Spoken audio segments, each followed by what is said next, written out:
Bonjour, bienvenue chez MVP Foot. Voici le résumé de l'actualité du football ivoirien. On espère que ça va te plaire. Donc, laisse un pouce bleu et aussi essaie de t'abonner pour ne rien rater de l'actualité de nos chers footballeurs éléphants.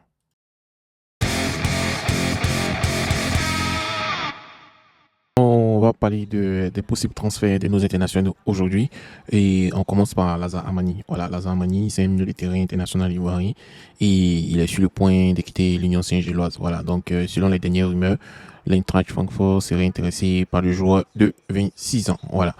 Il a été formé par l'Académie ASPI, voilà, donc au Sénégal.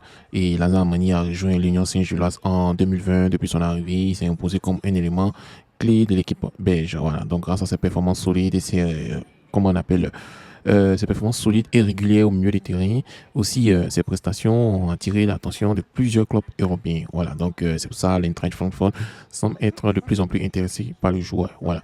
Le club allemand qui a terminé 11e du championnat allemand. On sait tous qu'ils ont fait une mauvaise saison, donc ils jouent le haut de tableau.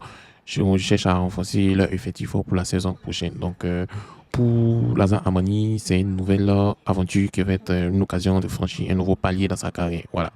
Le joueur a déjà connu plusieurs sélections nationales avec la Côte d'Ivoire, les jeunes, les espoirs, il est senior maintenant. Donc, il est important de noter que la concurrence sera rude dans le championnat allemand et Lazare va devoir se battre en fait pour gagner sa place de titulaire à l'Eintracht Francfort et aussi bien s'intégrer. Donc, si on résume, le transfert de Lazare Amani à l'Eintracht Francfort pourrait être une belle opportunité pour le joueur de franchir un nouveau palier dans sa carrière. Voilà. Donc, cependant, il devra faire face à une concurrence importante pour gagner sa place dans l'effectif. Voilà. Donc, on lui souhaite une très bonne chance dans cette nouvelle aventure et de voir briller dans les terrains de la Bundesliga.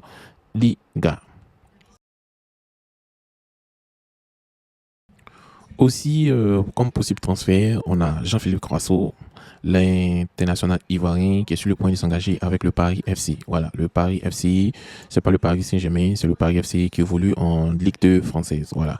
Donc, c'est une nouvelle qui a suscité de nombreuses réactions parmi les fans du football. En fait, ils se demandent si cette destination est meilleure pour notre cher Jean-Philippe Crasso après son difficile passage à Belgrade. Voilà.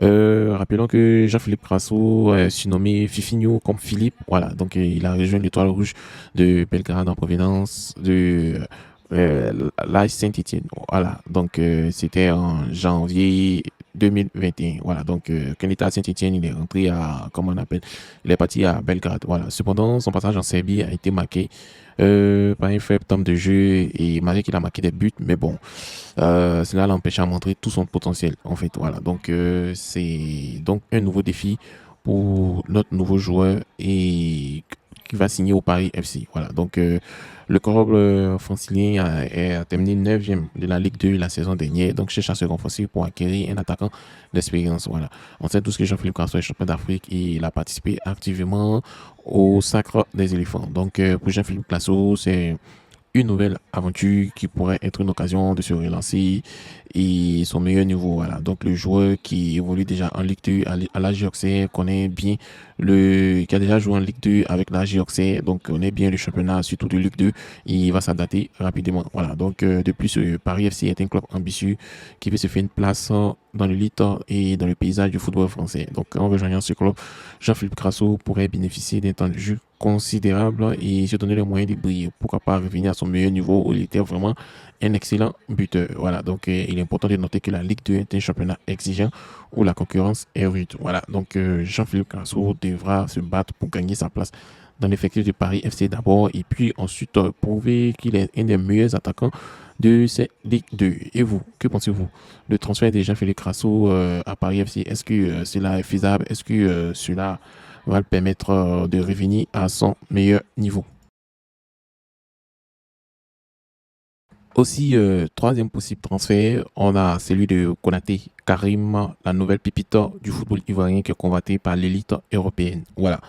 Le jeune attaquant ivoirien Konaté Karim est surnommé Coca et il fait sensation sur le marché des transferts à seulement 20 ans. Voilà, donc il est au RB Salzbourg. On connaît tous que RB Salzbourg, il y a un certain Erling Haaland qui est passé par là-bas et qui a fait des beaux jours là-bas. Il y a Karim Adeyemi aussi, donc Konaté Karim aussi a fait les beaux jours de ce club en fait. Donc il attire les convoitises de plusieurs grands clubs européens. Voilà.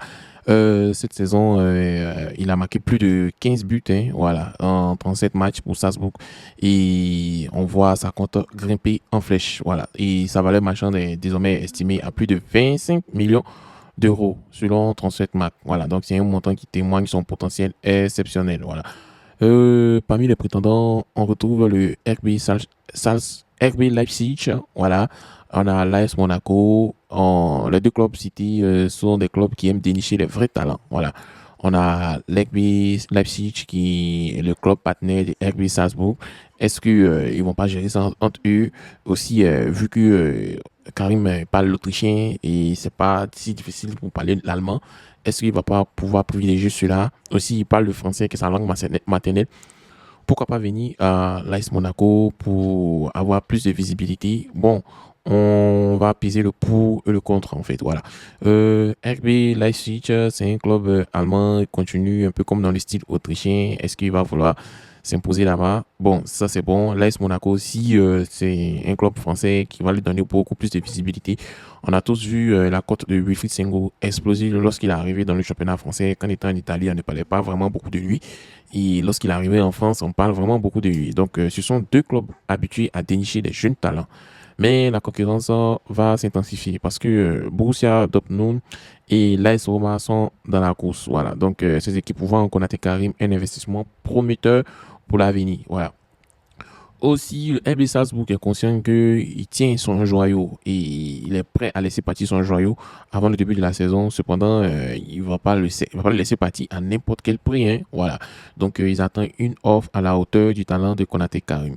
Et aussi, il a été formé à la SEC, donc il a rapidement gravi les échelons. On l'a tous vu ici, hein, dans comment on appelle, le championnat ivoirien où il était un des meilleurs buteurs de ce championnat. Donc, ses performances lui ont valu d'être comparé à Didier Drogba, tellement qu'il était vraiment fort dans le championnat ivoirien. Donc, si le transfert de Karim se concrétise, il va avoir bientôt foulé les pelouses de l'un des grands clubs d'un grand championnat européen.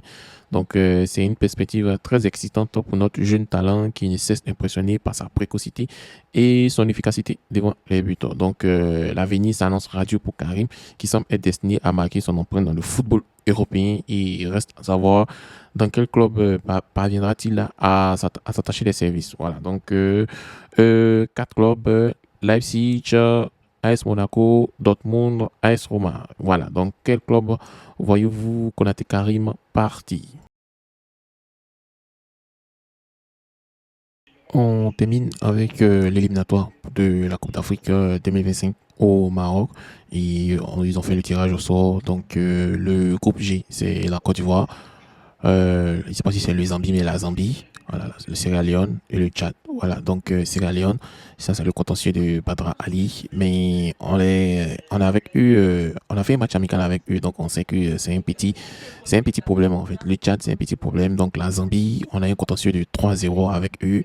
Donc on va devoir laver notre affront. Donc on espère qu'on va se qualifier pour cette canne et aussi aller défendre notre titre à la canne. Avant de commencer, j'aimerais vous présenter notre deuxième chaîne, MVP Foot, les débriefs. Voilà, donc on va débriefer l'actualité du football ivoirien. Aussi on va débriefer aussi l'actualité du football international. Mais ça va être 70% à l'ivoirien et à 30% à l'international. Voilà, donc nous sommes 634 abonnés là-bas. J'aimerais que vous vous abonnez là-bas. Et puis aussi, on va commencer les vrais débriefs. Voilà, donc merci et on commence.